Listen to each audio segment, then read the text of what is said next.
Hey guys, welcome back to the channel and happy Friday. Now, of course, you saw the title, you saw the thumbnail, you know we're talking about what to do when your roof just doesn't quite look right, how to identify the problems, how to fix the problems, and these two builds are what we're going to be using today to talk through some of that. Now, these are not my builds, but I do have full permission to use them for this video. How this video is going to work today is I'm going to show you first what's wrong with the roof and why it looks weird, how to fix it with the roof pieces that exist, and then how to fix it just starting from scratch. If at any point you find this content helpful or you plan to use these tips on your own builds, please let me know by leaving a like, and if you have a specific build on the gallery that you'd like me to take a look at and use for a future video on the same topic, please let me know either in the comments below or by messaging me on my Instagram. Now, on the front of the house, I'm going to be able to identify a few areas that are just a little off. First of all, this roof here really sticks out like a sore thumb. It doesn't really go with the overall more suburban style of the rest of the build. It feels like it should be on a more mid-century or modern build, and that's just not what the rest of this building is giving me. So that is one roof piece that definitely needs to change. Also, if we look right here, we can see a bit of a valley. If you've been watching the rest of my videos, I've mentioned this a couple of times. One of the ways your brain will tell you the roof isn't quite right is if there are ways for the water to pool. This is just not how roofs are built in real life, and therefore we don't recognize this as like a more or less normal roof, so your brain's automatically going to say, hey, this line shouldn't quite be like this. So that's definitely something to fix. When we come to the back of the build, we can see that we have some eaves overlapping, we have another weird valley right here, we have this roof piece that doesn't quite line up, and again, we're going to start by using these same roof pieces that are already on the roof to fix the roof, and then we will scratch it and start from the beginning, and I would show you how I would approach the roof for this build. I don't want to completely change the vibes or anything, so I will not be changing any walls, windows, doors, anything, even the stairs that didn't place, I won't be replacing that. I'm just looking at purely the roof. First thing I want to do is try to get rid of this just awkward angle here, and we're simply going to bring this down so that it intersects with this portion of the roof here. Same with this piece, just like that. And then back here what I want to do is I'm going to push this roof piece back so that it will line up and the eave won't overlap. I'm going to pull out this eave right here like so, and then on this side I'm just going to push shift and push in this eave. So that takes care of a lot of the clipping there. I did a video specifically on eave clipping a couple days ago, so you can check that out as well if you're interested. And finally, I'm going to take this roof piece and just rotate it and place it this way, and then drop the pitch down so that it lines up with the rest of the build. That's how I'd fix this roof line, just with using the pieces that already existed. We've gotten rid of the weird wall-like structure over here, we've eliminated the valley on this side, and of course we fixed the eave clipping on the back of the build. Now, if I were roofing this build just from scratch, here's what I would do.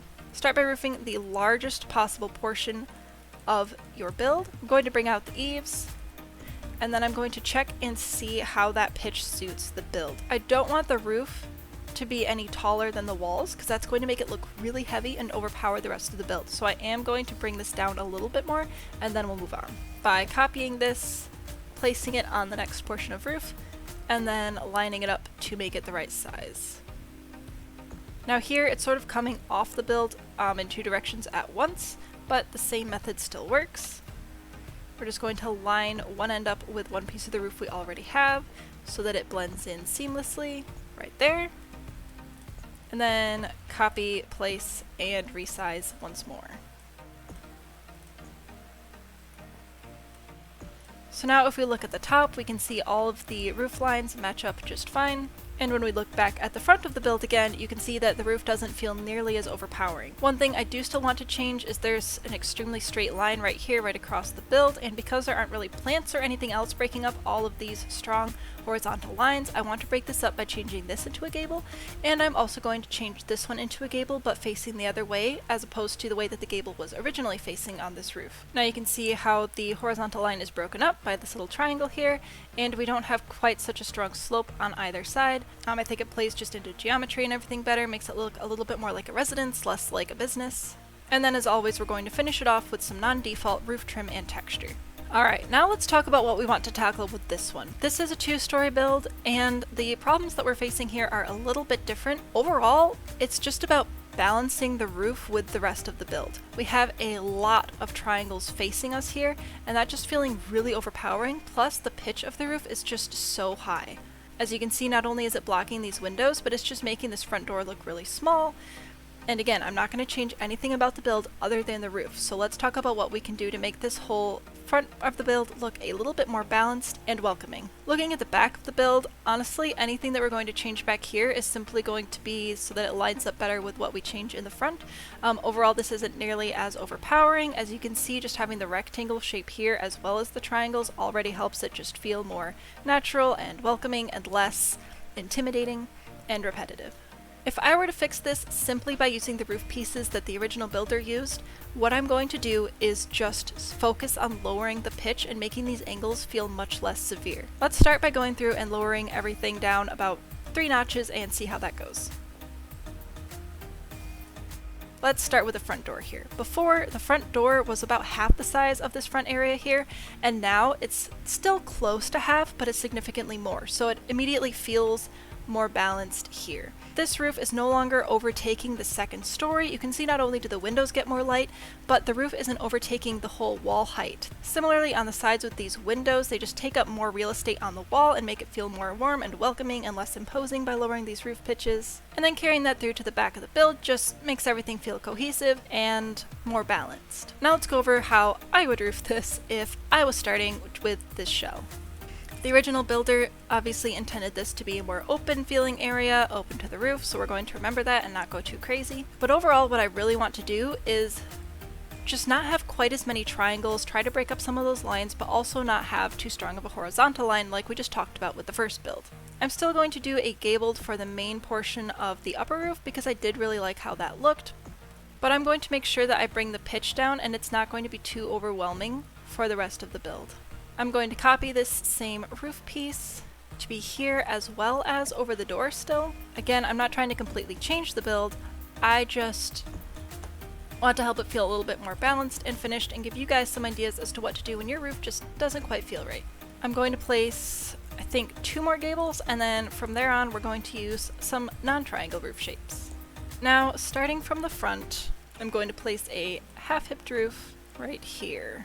Now from the outside it would look fine if I left the half-hipped roof just like this, but because this area is open, we're actually going to have to push this in and use a few more roof pieces.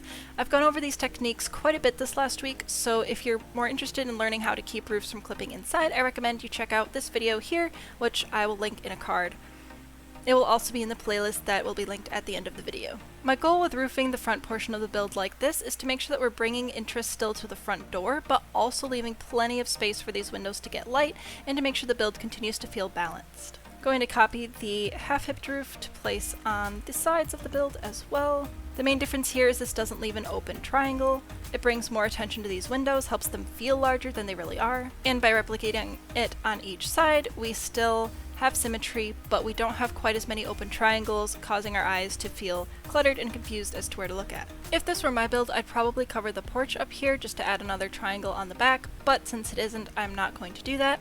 I did finish up the back here by making it look like the roof continues to wrap around, and that's how I would have roofed something like this. Again, I wanted to make sure that this door didn't feel too overwhelmed by an enormous peak right above it. By making a more solid horizontal but broken line here, we're bringing our attention to the door as well as to the lovely second story windows right here.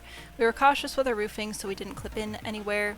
Kept the symmetry and the overall more country house vibes, and just helps the build really shine in the areas of the landscaping, the big windows, and not feel quite so overpowering when you look at it. Once again, if you found any of this content helpful, if it's going to help you get better roof lines or what have you in any of your builds, please let me know by leaving a like. If you have some questions about a roof in one of your builds and would like me to feature it in a video coming up later this month, you can let me know by either commenting down below or messaging me on my Instagram, which will be linked in the description of this video. If you want to see more of my building tutorials, check out the playlist on the left, and if you want to see more roofing specific tutorials, check out the playlist in the card on the right. And I look forward to seeing you this weekend. Bye!